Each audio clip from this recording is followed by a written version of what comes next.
We need a new driver. Giancarlo Esposito is in the driving seat, but can he drive AMC's latest show, Parish, to the next heights? Welcome back, guys, to Fog Entertainment. Have we got the next successful show on our hands, or is Parish going to be a dud? That's what we will hopefully explain over the next 10 minutes. Now, we did see the premiere episode. I believe this is going to be released every Sunday night going forward. So, March 31st, we got the premiere.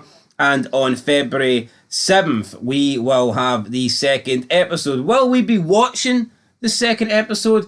Who knows? We'll find out the answer to that after this review. Oh, well, I think it's safe to say we will be watching the second episode. Fog Entertainment bringing you the best stuff. So we don't quit unless something is really bad. Aye, this wasn't really bad. Or unless I'm uploading it.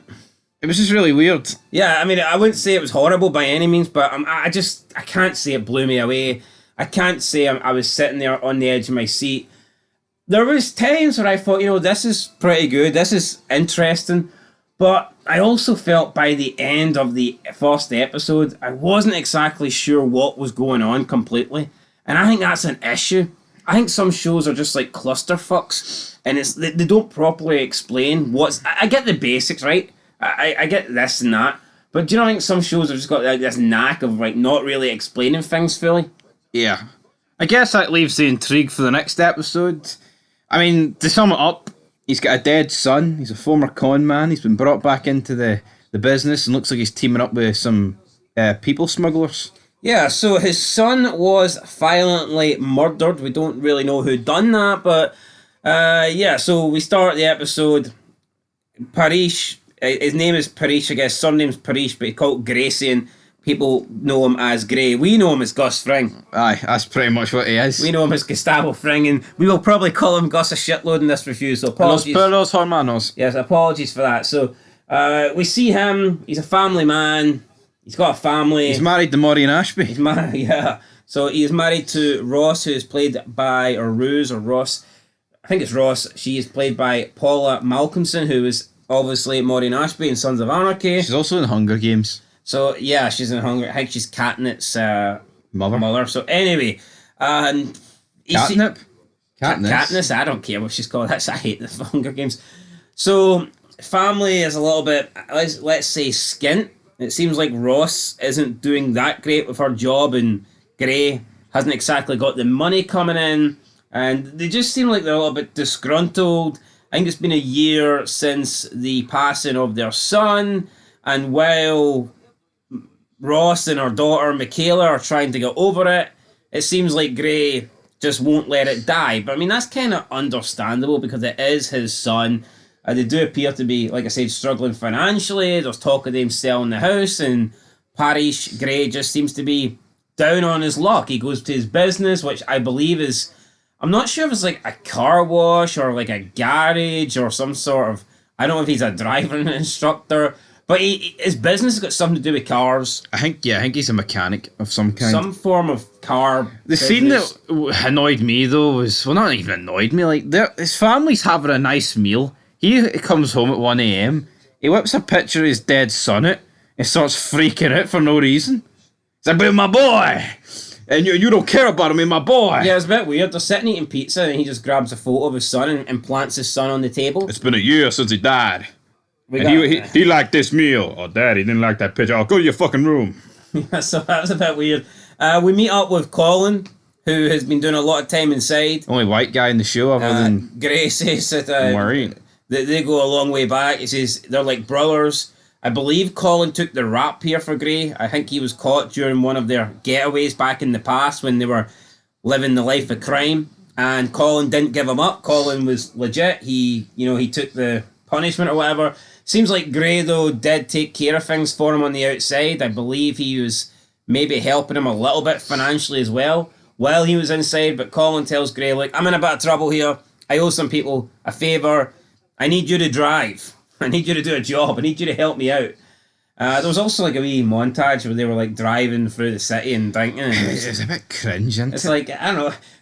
This entire episode is like Gray's so down and depressed and just like sad looking and miserable, but every time we've seen a scene with him, it's all this like happy, upbeat music. I know, but this scene works, right? I think this scene works for like a Jesse Pinkman and a Skinny Pete. Nah, not a 60, not a 65-year-old Grey Parish here, joyriding in an abandoned building. So yeah, then he speaks to his wife, and his wife tells him that they're going to have to move. They can't afford this house anymore. But Gray's like, no, I'm not giving up this house. This is where we brought our family up. This is where we brought our son up. You know, we belong here. And then Ross tells Gray that, look, we might have to lose the house, but we don't have to lose our relationship. Kind of saying to him, look, give up the house or else you're going to be giving up us, so to speak, maybe.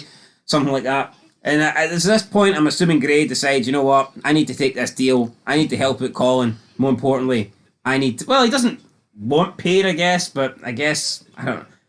It was weird because when he gets offered the money for the job, he initially doesn't want it, but I assumed the reason he took it was to actually get paid, so... Are you not seeing so many similarities though to Breaking Bad in this first... Like, not in terms of how good it is, in terms of like the plot. No, definitely. It's like a guy has to go bad in order to fund something, i.e. his house, albeit he was already bad. But it's like, even the way he's like meeting with this guy, it's like Walt and Jesse, isn't it? No, it's got similarities, so... he meets with, I believe it's Senzo. So Senzo is the brother of the main man, the main horse. Man horse. The guy's called the Horse. Nay. So Senzo, a wee bit of tension here between Senzo and Gray. Senzo then takes Gray to meet the Horse because Senzo wasn't good enough for Gray. Gray wanted to do business with a shot caller, and he told Senzo that a guy that wears that kind of shirt and $5,000 shoes doesn't call shots around here. I think $5,000 shoes are pretty expensive, but it's not expensive. I think it was a good line for obviously Gus Fring, Gray, but I mean, some bosses handle themselves differently. Some bosses would like wear hundreds of thousands worth of clothes, and then some would wear like... Look at Tony Soprano. The guy's always running about in a wife beater. Or a house coat. You know what I mean? Fuck, he doesn't look like a mob boss. Like, see if you turned up to Tony's house, right, and that guy answered in his house coat, you'd think he was like the butler or something, wouldn't you? Well, maybe not the butler. Oh, not the butler. All right then, but the gardener. Or the wife's fucking, I don't know, mentally ill father that's staying in the house or something. You know, like I don't know. But anyway, he meets with Senzo. He meets with the Horse, and they set up a job. So the job is stealing a safe, doing a drive-away. Colin goes in with the guy that is stealing the safe, Luke. Luke acts like he doesn't know the code. I believe he ends up phoning the police. By the time the police get outside, or the police get outside, Gray notices the police, so he has to try and come up with a backup plan. So he blows up the car that he was originally in, and he goes and steals another car from like some sort of valet place. He picks them up, and they manage to pretty much escape the police without too much commotion here. Not a lot really. Yeah, I thought the scene with Gray though, it's all very convenient, isn't it? See how easily he took those keys and just jumped in the car? He took this guy's hat, and he blew up the car, and then he's looking, it's like, come on. I thought he was a driver, not like a professional like con man or thief. It was just way too slick, I think, the way he pulled all this off. Yeah, it really it's so easy for him to do this, why wouldn't he just steal money himself without getting... like he just pickpocket people if it's so easy for him to... I know, he could have done it himself. Get away with this stuff, so they make the drive and they get to, I believe, they meet in Gray's garage. Yep. So they meet in Gray's garage, the brothers come, there's a woman as well, I don't know if she's a sister or she's in a relationship with one of them, or whether it's just, you know, another one of these shows that need to force a woman in there just for the sake of it. But she's there, don't really do much, they're speaking... the Horse believes that Luke is the one that alerted the cops, and he says, no, I didn't do that. Now, he repeats a line. The Horse repeats a line to Luke that the average person is told, is it 200 lies a day? Yeah. 200 lies a day. And so the Horse then uses that same line that Gray told him earlier on Luke, believing that he doesn't trust Luke and that he thinks that Luke did call the cops. And before we know it, Senzo, smash, back of the head, crowbar, boom, boom, boom, boom, boom. The blood hits the side of Gray's face, and then the Horse is kind of like, right, that's enough, let's go. No. He tries to give Gray the money. Gray's like, I don't want it. But the Horse tells Gray that nobody works for free. Then he wants to know what Colin is going to do about this. He says it's his mess to clean up, but Gray's like, I've got it, I'll deal with it. And the horse is kind of happy with that. And his brother, not so happy, doesn't think that the horse should be walking away from this and allowing a stranger just to witness a murder here. But the horse says, nah, me and Gray are not strangers. We know each other. And I don't know if that's like a hint that potentially now Gray works for him and that he's going to be using him going forward. We'll have to wait and see. But that's it. The horse, Senzo and the woman, who I just don't have a clue who it was, walked out. Don't know what she was doing there. Don't know why she was there or what purpose she served. But they all walked out. And the episode ended kind of just panning in on Gray's face, thinking, what the hell have I done? You know, I gave up this life of crime years ago and now I'm back in it.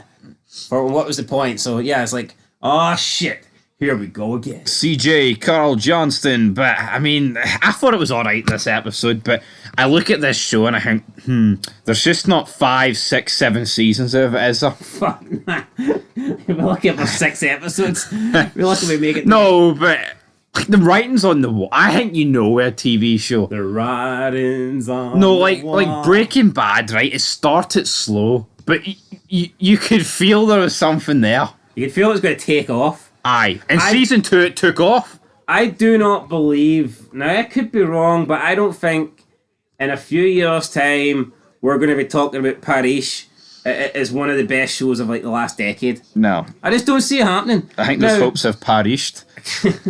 Could this show maybe go 1 or 2, even if it just finishes this season, could we be looking at the end of it and going, you know what, that was a fun 1-season series? Absolutely. But does this have legs to be the next phenomenon in terms of TV shows and go 4, 5, 6, 7 seasons and be up there with some of the classics like Breaking Bad and Sons of Anarchy and, you know, shows like that? I'm going to say no. But I thought it was alright. I'll get a 5. I thought it was average. Yeah, I just look at the future, right? And we did see the promo. Now, I think some of the things in the promo look pretty good. Yeah, but so we'll see. I mean, he's going to work with this guy. It looks like they're bringing in undocumented immigrants into the US southern ports. But it's like, is that really a riveting plot line for me to look forward to? Like, I don't care about his family right now. He seems depressed. I don't know. I don't even know where it's set. I think it's New Orleans. We might be depressed by the end of the series. Take me down to New Orleans, oh baby, please don't go. And I don't know. I just think the horse guy doesn't really. He's not up to much. His dad rung him. You late with pickup. I give you money. Yeah, I'll put it this way. I wasn't really left thinking, wow, they're a great character. Yeah. There was also a scene where Gray spent with his daughter when he picked her up and put her in the... She's like calling him a creep, like pretending that he's like, well, why are you talking to teenage girls, whatever. And then he took her out driving because she says during the family dinner that he'd never done anything for her and that he would basically do everything for his son, and he built his son a car from scratch but wouldn't even give her driving lessons. So he done that, and I mean, I guess that was a nice wee family bonding scene. It was, but I think the problem is... And that was probably the only time he seemed happy in the first episode, like. It was, but I think the problem with this but he was so up and down, like one minute it's like, hey, get in, let's go for a drive, and then the next minute he's just sitting there, I was like... I think we just see this over the years with movies and TV shows. If an actor's just known for one thing, it's almost hard to shake it. It's like, I just see Gustavo Fring here. You can't help it. And I think that's just going to hold the show back in itself. Do you think by being so successful in one role, that can hamper your career going forward? Yep, I think so. Do you think there's some people that have had like real success in one role and they've never really been able to get success elsewhere? I'd say so, yep. Charlie Hunnam, I don't think's done much since leaving Sons of Anarchy. He's had a few roles, but I wouldn't say anybody. No, but it's the same with like I think we could Bryan Cranston, Cranston, Andrew Lincoln. He was more. You could argue before Walking Dead with him, but he was in a couple of rom-coms. I'm not going to pretend he was The Rock. No, but what have these guys done since, like, you know, giving up their main role in these series? They haven't done a lot. Yeah. Maybe you can outstay your whip. Maybe it's better to be known for one thing than a jack of all trades, master of none. Possibly. Anyway, I'm getting it a 5. You're getting it... I'll give it a 5. I'll give it straight down the middle. I think for a pilot, it did what it had to do. But I wasn't blown away. I don't think it's bad, but I just don't see a future. And I've watched TV shows like this before where I'm like, I just don't see where this is going. It done enough to get me to watch episode 2. Yeah. And that's probably the kindest thing I can say about it. I mean, not bad, but I wouldn't recommend it to anyone. I'm not gonna, wax that face right there. Yeah, that's a face of That's a fucking predator face. Xenomorph something going on there. Anyway, guys, till next time, 5 out of 10. We're back with a promo breakdown for episode 2. That looks like when Shitey Pants clicked the button. Oh no. Hector Salamanca, buddy.